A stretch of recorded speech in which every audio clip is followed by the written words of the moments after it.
Om Shri Gurubhyo Namaha. As proud parents, we are rightly focused on fostering physical, emotional, intellectual, and social development of our children. What about spiritual development? So, just as a tree, if firmly rooted and having a strong foundation, can withstand any strong wind of change or conflict, if our children are rooted in the Bharatiya culture, they will be able to grow, thrive, and contribute in any condition. If we do not foster their spiritual development, we will be raising arrogant brats who have a sense of entitlement, who are focused primarily on their rights, not their responsibilities, who cannot handle stress and buckle under the slightest pressure, and who exploit the world's resources. We have to just look around to see what we have done with ourselves and our world. Of all the ancient civilizations in the world declared by UNESCO, India is the oldest living civilization. And this living civilization has three things to offer us and our children. To nurture our children's spiritual development, we can focus on three broad principles. 1. Foster a connection with Bhagavan. Our culture is full of forms and expressions that carry deep meaning. We foster a connection with Bhagavan by A. Celebrating festivals and explaining their significance. B. Watching classical music, dance, theatre, performances which reflect different ways of relating to Bhagavan. C. Singing and listening to bhajans. D. Having a puja corner at home and performing a puja or at least lighting the lamp every day. E.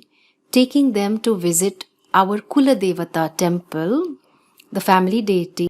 F. Learning shlokas and Sanskritam. And most importantly, encouraging them to pray. 2. Establish dharma as the basic framework for their life.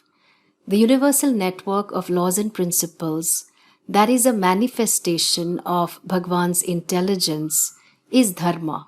It is the framework for the pursuit of wealth and pleasure and protects society. Dharma does not lie in the libraries of the world, but in a dharmi, the one who practices dharma. The values of achievement, justice, compassion, productivity, hard work, discipline, and so on are all subsets of dharma and are cultivated in three ways. A. Model or embody these qualities as parents. Children learn and embody most when they observe, not when they just listen. Along with the birth of your children, you were born as a father or a mother, and it can be your love and responsibility to be a true role model to your children. B. Narrate stories from Ramayana and Mahabharata. Stories have a magical power in that we all want to be like the hero who fights all odds and is victorious over dharma. India has the richest literature of stories. Panchatantra, stories of our heroes from the freedom struggle, our valorous kings, poets, saints, musicians are all so inspiring, and children need to hear more of these stories at a young age, or else only film heroes will be role models and children will aspire only for fame and money as we see today. C. Encourage your children when you see them embody values of dharma. For example, I'm happy to see that you shared the chocolate with your sister. Well done, you worked hard on your exam. Your discipline of finishing your homework is giving you time to play. D. Teach the law of karma. What you sow, you shall reap. Seeing the effects of their own actions and that of others makes our children intelligent and great problem solvers. And the third principle is help the children see their interconnectedness. The vision of the Vedas is that all that is here is Bhagavan, and hence all forms are sacred.